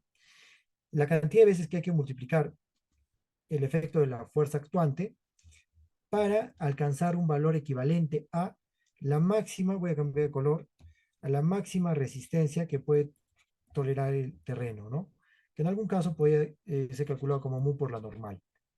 Entonces, el criterio de Faya-Moore-Coulomb, ¿no? Nos decía que si este es el eje de las resistencias y este es el eje de los esfuerzos actuantes, donde el esfuerzo actuante normal no es más que esta fuerza dividida entre, voy a marcar de otro color, entre esta área. Al dividir esa fuerza entre esta área, obteníamos como resultado un esfuerzo actuante. Para un nivel dado de esfuerzos actuantes, yo voy a tener una resistencia como esfuerzo, ¿no? Si yo quiero calcular la fuerza, esto se puede calcular como el esfuerzo multiplicado por el área, esta misma área, ¿no?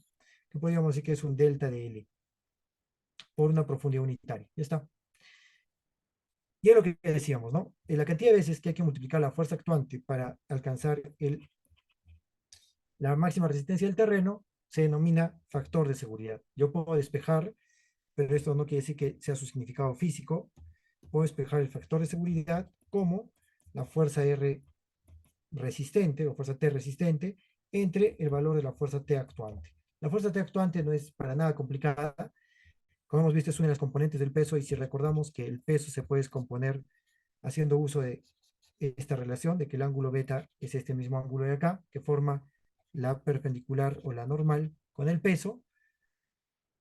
Esta fuerza T actuante se puede calcular como W, en este caso es un peso saturado, por el seno de beta. ¿Sí? Eso creo que nos queda claro, son relaciones trigonométricas. Este es un triángulo rectángulo. Hipotenusa, cateto opuesto, W, seno de beta. Ya está. Lo que nos va a preocupar el día de hoy, y es el motivo por el que estamos estudiando nuevamente el caso de talud infinito, es la presencia de agua.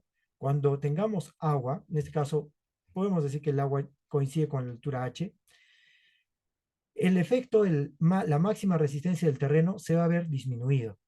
¿Y ello por qué? No sé si eh, lo podemos ver, lo vamos a ver en el esquema. Este es un esfuerzo normal que le vamos a llamar esfuerzo total. Es un esfuerzo que se puede aplicar de manera, voy a hacerlo de color café, una distribución de esfuerzos, esfuerzo total. Pero el criterio de falla Moore-Coulomb, así se llama esta línea, o envolvente de falla, lo estudió Terzaghi hace más de 100 años, 101 años exactamente, estaba dada para esfuerzos de contacto real entre partícula y partícula. A eso se le llamó en ese momento esfuerzo efectivo. ¿Y qué ocurre? ¿Qué ocurre? Este es el fenómeno que nos permite entender la pérdida de estabilidad de los taludes ante la presencia de agua. Imaginemos por un momento que estos esfuerzos son los esfuerzos totales que decíamos, ¿no? Que provienen de la fuerza normal, que es una componente del peso, pero esta es la masa de suelo. Entonces, ¿qué va a ocurrir? Si la masa de suelo está saturada, y acá podemos introducir una tubería como a manera de principio de vasos comunicantes, el agua alcanzaría este nivel, ¿no? Y aquí podemos registrar una presión de poros que la voy a representar con la letra U. Si nosotros hacemos un diagrama de cuerpo libre, lo que vamos a tener aproximadamente es lo siguiente. Vamos a ver que si no hay agua, y acá tenemos el esfuerzo que le vamos a llamar esfuerzo efectivo, como un apóstrofe, y yo hago el diagrama de cuerpo libre, vamos a decir que la suma de fuerzas o de esfuerzos en el eje Y positivo será tal que, vamos a decir, los esfuerzos que apuntan hacia arriba, esfuerzo efectivo, y los esfuerzos que apuntan hacia abajo, menos el esfuerzo total, ya que no hay presión de poros, porque está seco. Imaginemos un primer escenario seco. En ese caso, si eso está en equilibrio, debe ser igual a cero, llegamos a la conclusión que el esfuerzo efectivo o el esfuerzo de contacto entre partículas es igual al esfuerzo total, que ya habíamos dicho que es el n actuante sobre el delta de L, ¿no? Muy bien. Pero aquí, ¿qué va a ocurrir? Lo que ocurre en realidad es que no está seco, sino que tenemos presencia de agua. Si hay agua, vamos a tener el efecto adicional de una presión de poros, que es una presión que va a ejercer un efecto hacia arriba, ¿no? Una fuerza en la dirección Y positiva. Por lo tanto, si ahora vuelvo a plantear la igualdad, voy a abusar del espacio por acá, vamos a decir que las fuerzas que apuntan hacia arriba sería el esfuerzo efectivo más la presión de poros, y las fuerzas que actúan hacia abajo menos sería el esfuerzo total. Si esto está en equilibrio, llegamos a la conclusión, si yo despejo esfuerzo efectivo, que paso a restar esfuerzo total menos presión de poros, a esto llegó Terzaghi, se le denomina principio de esfuerzos efectivos. ¿Qué implica? Implica que el esfuerzo o la presión de contacto entre partículas de suelo se ve disminuida en una cantidad U respecto a la presión o el esfuerzo total aplicado.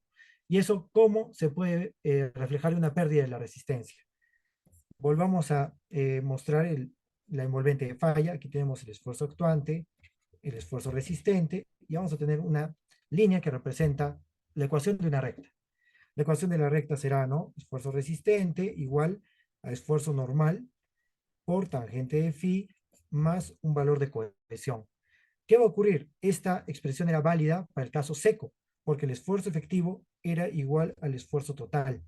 Pero ahora, si decimos que el medio está saturado, voy a volver a escribir la expresión. Vamos a decir que esto es una resistencia 1, esta será una resistencia 2, donde el nuevo esfuerzo efectivo, lo voy a poner de color rojo, será el esfuerzo total menos la presión de poros. Es exactamente lo que está acá, ¿sí? Multiplicado por la tangente de phi más la cohesión, asumiendo que estos parámetros ángulo de fricción y cohesión se mantengan constantes aun cuando hay presencia de agua. ¿Qué notamos? De que esta cantidad podría ser, voy a poner del mismo color azul, podría ser esta cantidad, que da lugar a una cierta resistencia, que le hemos llamado resistencia 1. Pero ahora tenemos una segunda cantidad, que es este mismo valor, reducido en una cantidad U. Entonces, esta disminución es la presión de poros. Este nuevo valor, si yo lo evalúo en la envolvente de falla, quiere decir, lo introduzco a la ecuación, voy a tener una segunda resistencia. Y acá ya podemos observar que la resistencia 2 es menor a la resistencia 1. Ello es posible concluir por medio de la aplicación del principio de Terzaghi de esfuerzos efectivos. Colegas, aquí sí necesito que me confirmen si está quedando claro, por favor no se salgan. Joel, si hubiera alguna consulta podemos aprovechar ahora también para responderla. Antes permíteme concluir diciendo que debido a este incremento de la presión de poros, se produce una disminución de la resistencia como acabamos de ver, pero también podemos ver que por aumento de peso del material y en general se van a producir menores factores de seguridad. Joel, coméntame por favor si hubiera alguna pregunta de las redes sociales. Y colegas, me confirman por favor si está quedando claro. A ver, pasemos a la ronda de consultas, por favor. Claro que sí. Sí, ahí hay del ingeniero Manual, nos menciona, esto sería un efecto de proceso antrópico, me supongo se refiere a una de las presentaciones. Sí, si desea puede el ingeniero hacer nuevamente su consulta por chat. ¿Me puedes dar lectura de la siguiente consulta? Claro, del ingeniero Cristian nos menciona, ¿por qué se analiza el talud por 1 metro de ancho? Bueno, es una práctica habitual que se debe a la teoría la teoría de la elasticidad, concretamente el comportamiento de formación plana. No Ya, es a más, ver. esa es la respuesta. Ujú. Con respecto, pueden empezar a formular sus consultas a los demás participantes, por favor. Ya, mientras tanto, ingeniero, las últimas, a manera de conclusión de esta segunda sesión, por favor, sus palabras, mientras van formulando ahí más consultas nuestros No, participantes. todavía nos falta bastante, permítame, no es tanto, ¿no? Nos faltan unos 20 minutos, permítanme continuar. Voy a leer la pregunta de Francisco Marín Polo. Dice, los materiales aluviales se pueden analizar considerando la cohesión, en este caso los taludes de la Costa Verde que mencionó. El caso de la Costa Verde es muy especial, sobre todo por pues, las oquedades que podían tener, la heterogeneidad, etcétera. Eh, Acá hace la consulta de si se puede analizar considerando la cohesión. Yo diría que el abordaje más apropiado para los taludes de la Costa Verde es a través de su comportamiento no saturado, algo que cae fuera del alcance de este curso, de este pequeño taller, pero se explica en un curso que a veces dicto, un poco más largo. Sin embargo, para no confundirlos, simplemente les dejo mi número de contacto, igual lo pueden consultar con Joel para ampliar sobre este asunto, ¿sí? Muy bien, colegas. A ver, ¿a qué conclusión nos lleva todo esto del comportamiento, bueno, en presencia de agua? Vamos a ver que las ecuaciones utilizadas difieren únicamente en un término, ¿no? Aquí vemos que el esfuerzo actuante será el peso saturado, coseno de beta, que es la fuerza normal, dividida entre el área del área en la base de la dovela, que será L secante de beta, menos la presión de poros. Para este ejemplo concreto, la presión de poros será peso específico por la altura, peso específico del agua, tangente de phi más C. Si hacemos la división de esfuerzo resistente entre esfuerzo actuante, llegaremos a esta ecuación, que es esfuerzo normal menos presión de poros tangente de phi más C. O lo mismo que es lo que se usa en el caso más generalizado de análisis de estabilidad de taludes ya con superficies de fallas circulares, donde tenemos la misma cantidad, si se dan cuenta, peso saturado, coseno de alfa, menos, y acá pasa a multiplicar el término U por L, porque estamos multiplicando el numerador y el denominador por L, por delta de L, tangente de phi más C por delta de L entre W seno de alfa. Aquí tenemos el ejemplo del libro de Brajadas, lo pueden encontrar allí, en donde tenemos un talud con un cierto nivel freático que se ha dividido en 9 dovelas y tiene 2, 3, 4 dovelas sin agua y las otras 5 con efecto del agua. Como podemos ver en las dovelas 1 y 2, en la base de la dovela habrá una presión de poros igual a 0 y en la dovela 8 y 9 habrá una presión de poros igual a 0. En el ejemplo numérico que hemos preparado, aquí se aprecia, ¿no? Presión de poros en la base de las dovelas 1, 2, 8 y 9 es igual a 0, y en las dovelas 3 al 7, la presión de poros no es más que el producto del peso específico por la altura que se puede medir en una hoja de AutoCAD muy sencilla, de manera directa, esta H sub W, ¿no? Donde, por ejemplo, el HW de la dovela 7 será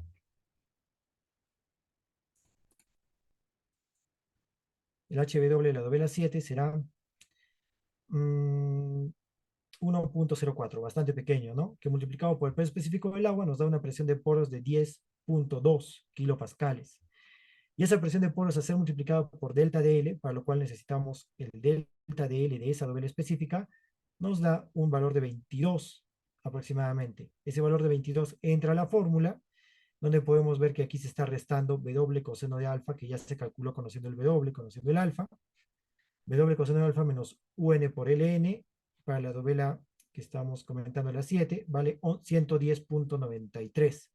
Sumando todos los W coseno de N menos UN delta de N, tendremos este término que acompaña la tangente de phi, que es 1272.87. ¿Sí?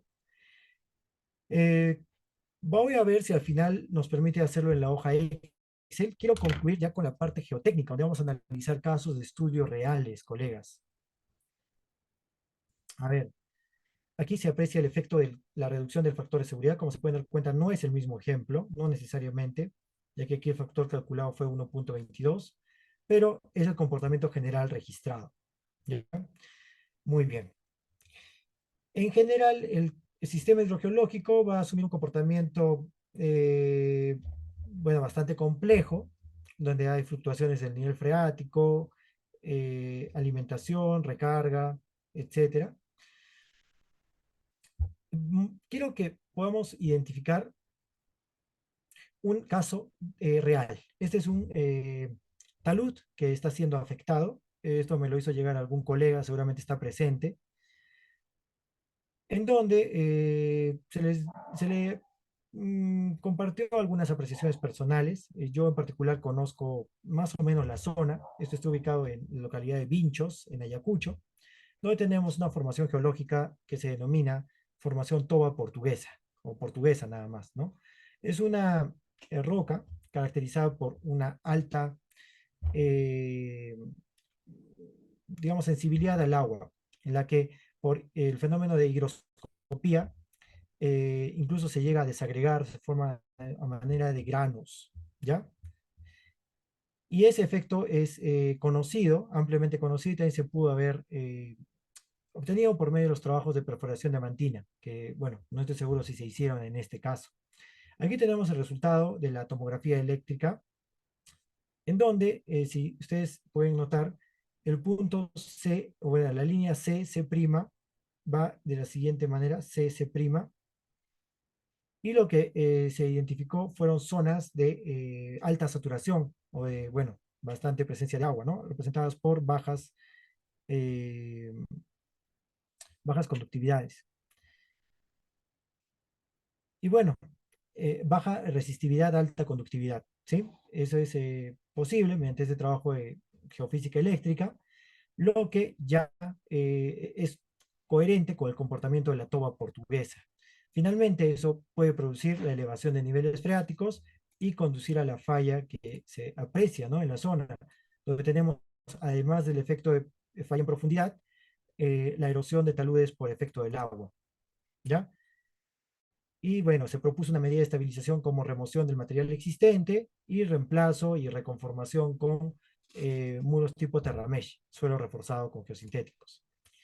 Muy bien, colegas. Y bueno, un adecuado drenaje, ¿no? Para evitar que el agua ingrese al relleno. Este es un caso de aplicación real del comportamiento hidrogeológico que nos debe servir para poder darle una cohesión, engranar los conceptos que estamos desarrollando. Finalmente, veamos, bueno, casi para finalizar, los efectos antrópicos, los factores antrópicos.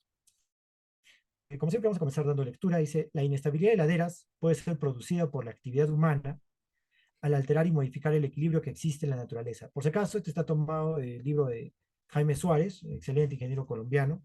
Les recomiendo su lectura. No voy a compartir con ustedes el libro. La inestabilidad de laderas puede ser producida por la actividad humana al alterar y modificar el equilibrio que existe en la naturaleza, debido a cortes y excavaciones, para la construcción de caminos, conformación de terrazas para viviendas, vertidos de material de relleno eh, suelto en los taludes, escarpa y laderas. El hombre, el ser humano, induce cambios en el medio ambiente, pues las actividades humanas tienen definitivamente una gran influencia sobre su comportamiento, especialmente sobre la activación de deslizamientos. Aquí en la imagen podemos apreciar cómo hay trabajos de, por ejemplo, ampliación de eh, plataformas mediante rellenos, que en este caso son simplemente terraplenados, pudieran haber sido muros de contención, que son un poco más estables. Igual acá se están haciendo trabajos de relleno. Y vamos a ver que se puede exhibir el siguiente comportamiento general.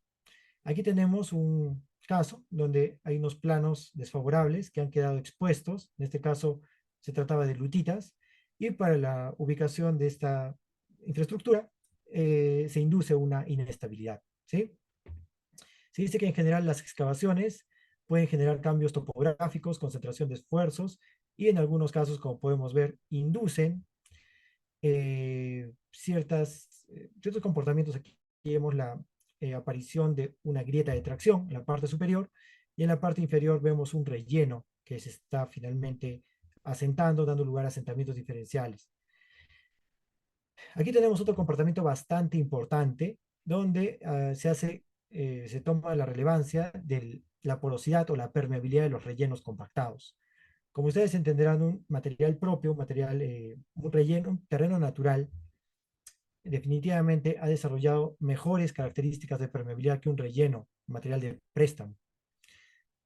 De manera que cuando ocurra, en el caso de una acumulación de agua por precipitaciones, por su permeabilidad se podría presentar un plano preferente de rotura o de deslizamiento por acá, ¿sí?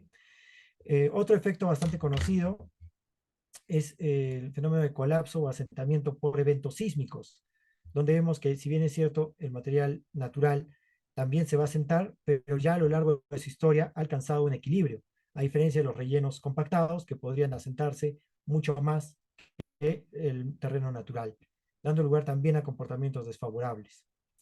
Muy bien, colegas. Y finalizamos el día de hoy con los factores geotécnicos, que van a hacer un resumen bastante global, y voy a pedir su participación para engranar todo lo anteriormente visto. Vamos a mencionar citando el instrumento en donde deberíamos apoyarnos para ya proponer una medida de estabilización, que es el estudio geotécnico. El estudio geotécnico de un proyecto debe proporcionar información de los taludes estables, recomendaciones, por ejemplo, una inclinación, etcétera, para cortes naturales. Nos va a dar, por ejemplo, a lo largo de una carretera, la clasificación de los materiales que se espera obtener cuando se haga un trabajo de excavación, así como las características físicas y mecánicas de estos materiales, incluidos sus parámetros de resistencia, cohesión, ángulo de fricción o si fueran rocas, también sus estructuras geológicas. La información geotécnica disponible proporcionará parámetros de resistencia, directamente puede ser de pruebas de campo, laboratorio o por correlaciones. Lo que vemos aquí en la imagen es un proyecto en que actualmente estoy involucrado, es un trabajo de estabilización lo muestro acá, es un trabajo de estabilización con pernos pasivos, mediante la utilización de pernos autoperforantes en suelo, que, bueno, permite un trabajo de inyección, de perforación e inyección de lechada de cemento, que finalmente van a buscar el siguiente efecto. Como les había mencionado, bueno, estas son las faldas del volcán Chachani, para los que conocen la ciudad de Arequipa, en Perú, en donde aquí abajo se tiene una población muy grande en un sector que se denomina Cono Norte, y este reservorio proporciona o permite dotar del servicio de agua potable a aproximadamente 30.000 familias. Entonces es una obra muy importante que requiere el trabajo de estabilización de los taludes. Como acá se puede ver, ya hay evidencias de potenciales inestabilidades. Lo que se hizo en este caso, como se puede apreciar, si inicialmente teníamos un talud de esta manera, aquí se incrementó sin conocer las características del terreno en profundidad, la pendiente del talud, descubriendo superficies potenciales de falla, induciendo factores de seguridad bastante bajos. Se hizo la evaluación de los factores de seguridad en condición actual. Aquí no me acuerdo el valor, pero estaba por encima de 1.5 el caso estático. Y si acá hacemos una vista de zoom, van a ver que el factor de seguridad estaba en el orden de 0.9. Y a pesar de ello estaba, bueno, eso puede suceder en la naturaleza, una condición estable, ¿no? Tenemos dos estratos, a este se le denomina, lo deben conocer los que han trabajado en la zona, como flujos de lava, que no es más que la lava endurecida, ¿sí? Que tiene, si bien es cierto, un valor de cohesión bastante bajo, ángulo de fricción y peso específico. En la parte tenemos una potencia de cobertura, suelos coluviales o depósitos coluviales, y bueno, con valores bien bajos de cohesión y ángulo de fricción. Perfecto. Como pueden ver, posterior al trabajo de estabilización de taludes, se permitió el comportamiento ya eh, estabilizado con un factor de seguridad por encima de 1.5, en este caso 1.74, por medio de la propuesta de solución, ¿no? Con pernos pasivos denominados sistemas soy nailing.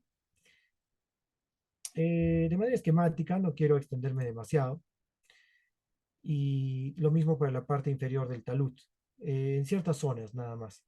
Muy bien, colegas. Aquí tenemos otro caso bastante emblemático. Tenemos un talud de suelo reforzado reportado por Young en el año 2019. Les voy a compartir el artículo, en donde ellos cometieron el error, a pesar de proponer un adecuado sistema de drenaje, muy buen sistema de drenaje, ellos utilizaron para la compactación del talud de suelo reforzado. Como entenderán, esto lo vamos a ver el día de mañana. Podemos tener estas estructuras, ¿no? Donde se tiende una capa de, puede ser refuerzo con geosintéticos, un relleno compactado, nuevamente una capa, voy a marcar de color azul, de refuerzo con geosintéticos, y así vamos alternando capas de relleno compactado con capas de refuerzo. Lo que se produjo en esta, o se identificó en esta oportunidad, lo van a poder leer, es que los materiales utilizados incumplían las recomendaciones generales de la AASHTO, de muchos reglamentos, para este tipo de materiales que hablan de porcentaje máximo de finos, índice de plasticidad, lo vamos a ver mañana con mayor detalle, y generando comportamientos incluso de resistencia no drenada, ¿ya? Se comportaban como arcillas y el sistema de drenaje reducía su eficacia. Por lo tanto, la solución fue, como se puede apreciar acá, si bien es cierto, cambiar el material de relleno, pero como ya se había afectado el talud, de la misma manera un sistema de pernos autoperforantes, o bueno, en general soy nailing, con la tecnología que hubiera, para garantizar la estabilidad ante incluso fenómenos como tifones. Eso ya lo van a ver en el artículo. Y ya finalizamos, esperando que no se hayan cansado, con un poco la interpretación o explicarnos el por qué empresas vamos a tener el siguiente comportamiento, en el cual ante ante un escenario de diseño que se denomina embalse lleno, vamos a tener factores de seguridad tan altos como 2. Por efecto, básicamente, esto lo voy a explicar en un minuto y finalizamos. Colegas, muchas gracias por su paciencia al quedarse hasta el final. Aquí vemos que tenemos el efecto estabilizante de una masa, una agua embalsada, ponded water. Tenemos aquí una presa de materiales sueltos con un núcleo de arcilla y por su comportamiento, aquí se van a generar unas presiones de poro con el tiempo, ¿no? Que van a ir incrementándose en profundidad coincidiendo con las presiones hidrostáticas. Tomemos en cuenta que para un trabajo de presas se requiere un tiempo de llenado, quizá en algunos casos superior a los 4 meses, de manera que la arcilla, por su baja permeabilidad, va alcanzando este estado de equilibrio poco a poco. ¿Sí? Muy bien. Ahora, ¿qué ocurre? Que se debe evaluar el escenario también conocido como desembalse rápido. Esto es usual cuando por algún motivo se tiene que desembalsar la presa en poco tiempo, hablamos posiblemente de días o como máximo de semanas, en donde para el caso que se muestra, que también está, bueno, lo pueden encontrar en el manual de Rock Science, de Slide, se produce una disminución del factor de seguridad incluso hasta un valor por debajo de 1.5, atribuido, si ustedes se dan cuenta, a la pérdida de soporte por efecto del agua, que generaba una fuerza estabilizadora. Por otro lado, vamos a ver que si bien es cierto, se han rebajado el nivel freático, bueno, no el nivel freático, se ha rebajado el agua embalsada, aquí todavía quedan unas presiones remanentes debido a la muy baja permeabilidad de la arcilla, de manera que la resultante de estas fuerzas va a causar un efecto desestabilizador, ¿sí? Y bajo el mismo criterio que veníamos exponiendo, si el factor de seguridad es momento resistente sobre momento desestabilizador, en primer lugar el momento resistente disminuye por la pérdida del agua embalsada y el momento desestabilizador se incrementa, resultando en un factor de seguridad mucho más bajo. Esas son algunas de las conclusiones a las que podemos arribar si entendemos adecuadamente el comportamiento de los materiales y también las condiciones de operación de nuestras infraestructuras. Este caso es de una presa de materiales sueltos, ¿no? Con eso concluimos, colegas. Les dejo el siguiente recuadro que nos puede servir. Bueno, antes que nada, agradecerle al ingeniero Sebastián Lobo Guerrero. Espero que pueda estar presente el día de mañana. Y un agradecimiento también especial al ingeniero Lorenzo Borselli, ya que, bueno, el día de mañana también haremos el cálculo de estabilidad de taludes con software libre, de autoría del ingeniero Lorenzo Borselli, y compararemos los resultados con el software comercial Slide, ¿no? Ya que muchas veces tenemos el problema en la licencia. Esto se puede resolver en trabajos de consultoría. En el video de ayer pueden un poco ver la secuencia de trabajo, el ingreso de datos en el software libre que se llama SSAP. Con ello finalizamos, colegas. La filosofía que quisiera que adopten en sus vidas es que todos tenemos algo que aprender y algo que enseñar. Ahora sí, Joel, si hubiera alguna consulta de las redes sociales, con mucho gusto podemos dar respuesta. Muchas gracias. Así. Gracias a todos. Pasamos a la ronda de consultas. No, no hay mayor consulta de parte ahí al ingeniero Percy, que nos dice grande el ingeniero Sebastián. Sí, en algún momento tenemos desarrollado evento con el ingeniero. No hay más consulta. Por parte del Zoom, ahí hay una consulta, me parece, ingeniero, del ingeniera. Ah, no, es concerniente a la grabación. Ya, a la grabación concerniente, por favor, se les va a estar brindando igual. Bueno, yo estoy muy feliz de participar en este taller.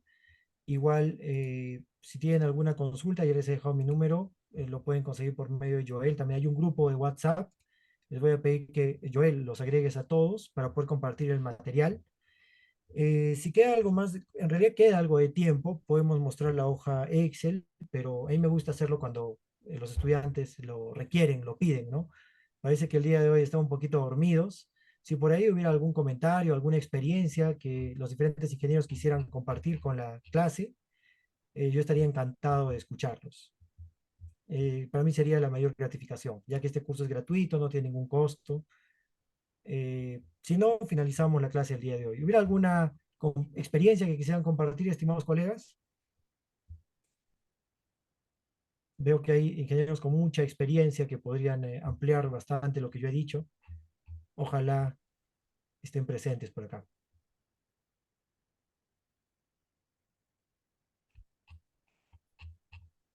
Bueno, creo que eso sería todo. Me voy un poquito triste, te comparto, te confieso. Pero bueno, así es la vida a veces y espero que el día de mañana la clase sea mucho más divertida para que se entretengan. Muchas gracias, Waldir, por tus palabras. Gracias, Víctor Hugo. Perdón, perdón por la sinceridad. Entonces nos vemos el día de mañana, colegas. Nuevamente reitero la invitación al ingeniero Sebastián Lobo Guerrero, si alguien lo conoce, para que el día de mañana pueda estar presente en la clase, basada en muchos de los criterios que he podido compartir con él. Muchas gracias con todos. Hasta luego.